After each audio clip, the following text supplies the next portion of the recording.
Good morning, everybody. Welcome back to the channel. Hope we're all having a good one.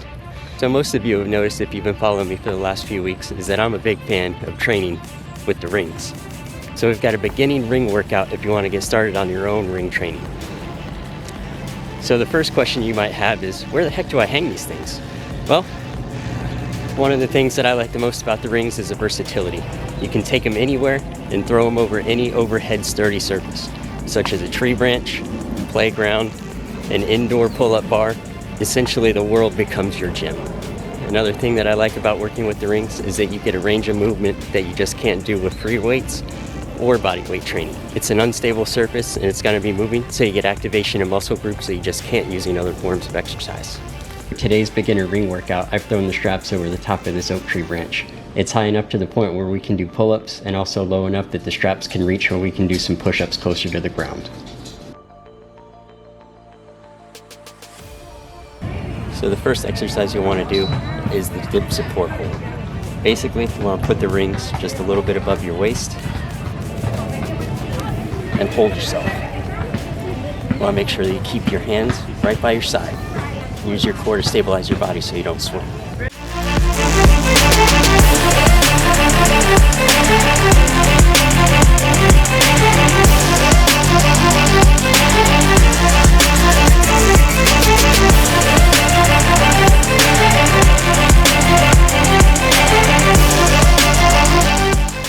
The next progression for the dip support hold is to do the hold with the rings facing out. This will activate more of the chest and the bicep muscles. This is a more difficult movement and will be tougher to stabilize, but you want to make sure that you keep those elbows locked out and the hands down by your side.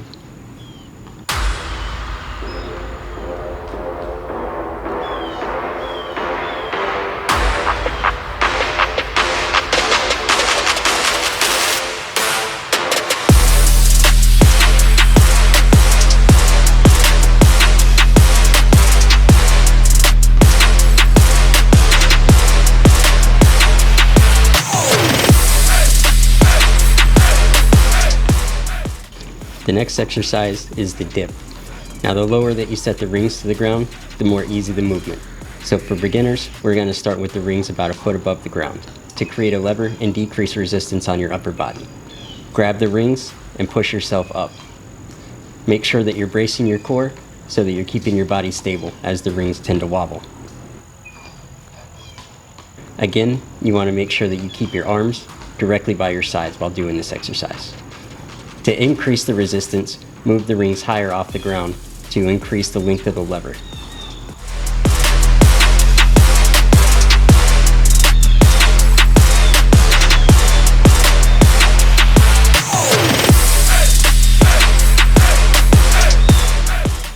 The next part of the progression is to do full body weight dips.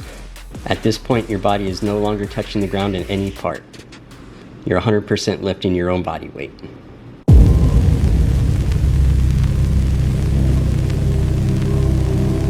The last part of the dip progression is to do the dips, but rotating your arms so that your palms are facing out. Just like the dip support hold, this will activate more of the chest and more of the biceps.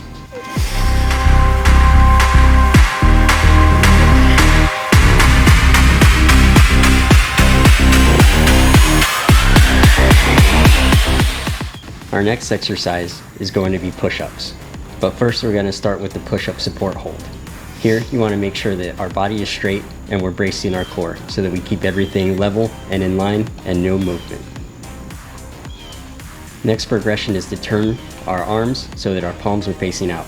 Again, just like the dips, we get more activation in our chest and in our biceps. Our next movement is going to be the ring push-up. To manage the resistance, the easier movement is to move the rings higher up off the ground.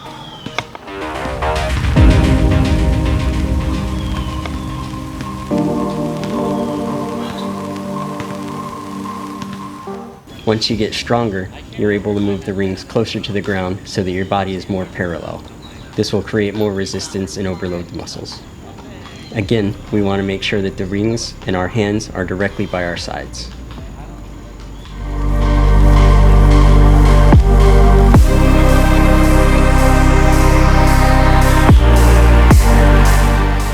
The last push-up progression is to move the rings as close to the ground as possible and extend and rotate with the palms facing out.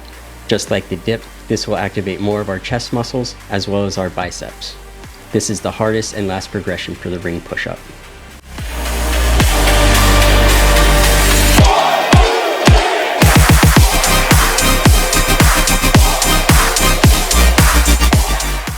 The next exercise is the ring pull-up.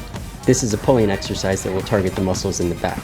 We want to lower the rings down and place our feet on the ground with our body at an almost 90-degree angle. To complete the movement, pull our shoulder blades back, which will pull our body towards the rings.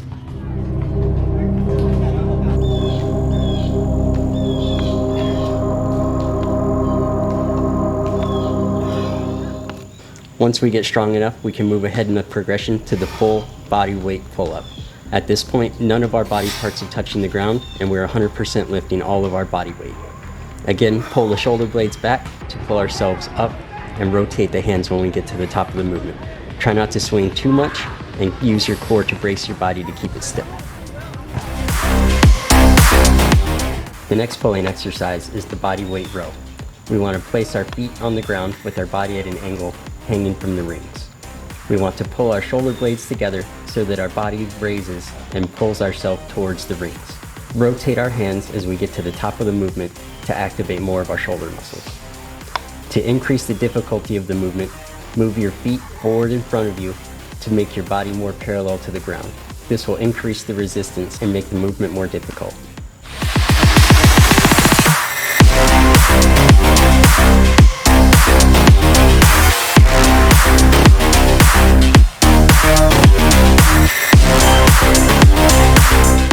Next, we're going to target our abs.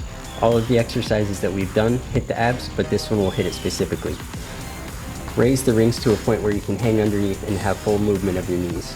Lower your legs down and raise to your chest. The next progression is to do a dip support hold and then perform the same knee tuck that we did when we were hanging from underneath the rings.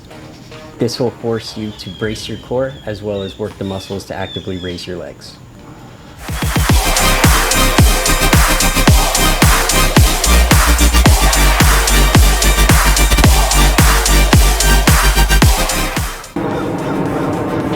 That's it for the beginner workout. You've got a good mix of pushing, pulling, and holds.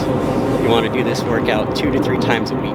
You don't want to do it any more than that because you'll burn yourself out. But you want to do it more than once, otherwise it'll be tough for you to see any gains. I'll post a summary down below and at the end of this video so you have a quick reference of what to do. If you made it to the end of this video, I appreciate you. I hope that you learned something and that you make some progress with your own ring training. I'll talk to all of y'all in the next video.